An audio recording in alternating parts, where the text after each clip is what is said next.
Global equity markets continue to fall as investors fear rising prices may knock the wind out of consumer spending and job creation. The fresh round of selling began in the US after the Bureau of Statistics reported inflation at 8.3% for April. That's almost the highest pace of price increases in 40 years.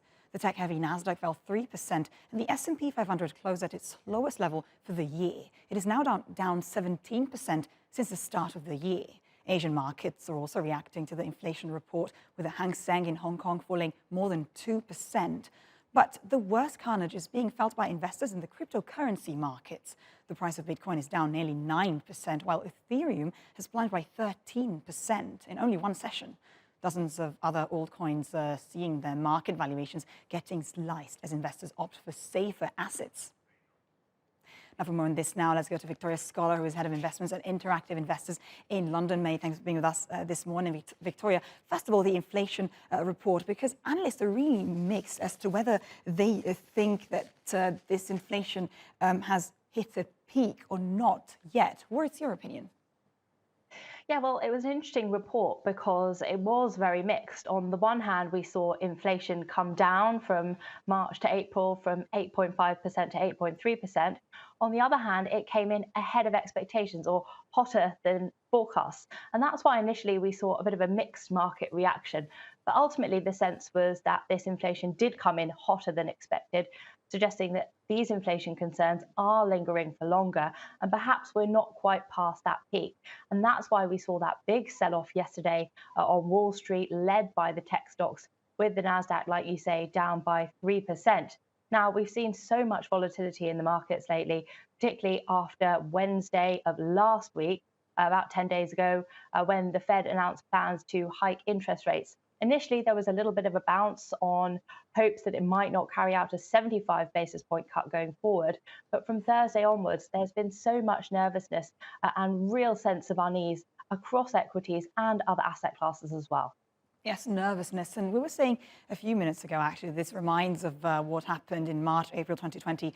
Is this any similar, really? Do you see different asset classes falling at the same time? What are the similarities and what are the differences? Yeah, well, I think in terms of the sort of size of the sell-off that we're seeing at the moment, it's not quite as big as the big sell-off in Q1 of 2020 at the start of the pandemic, but it is certainly one of the biggest sell-offs we've seen since then. So in that respect, there is some similarities. The difference is that it's being driven this time by the tech sector and nervousness around the potential for rising inflation and higher interest rates from the Fed and other central banks around the world. Back in 2020, it was driven by the global health crisis and the big unknown.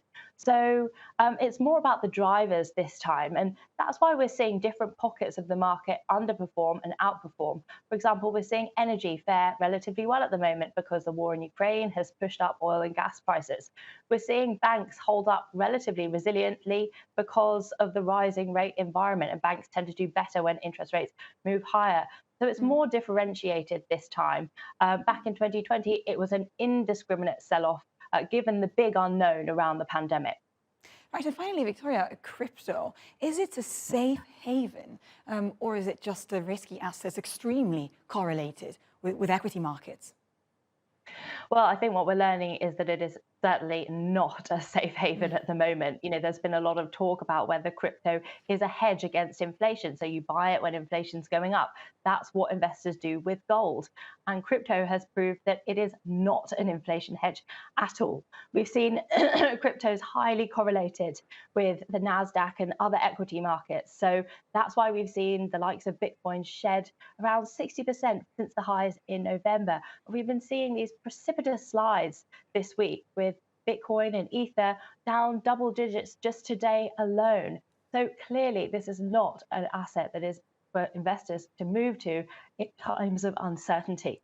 Investors have been flocking to the US dollar. That is the main safe haven of choice by investors at the moment. That's very true, Victoria. During the pandemic, there was a narrative crypto being a safe haven for inflation. Many thanks for being with us today for your analysis as well.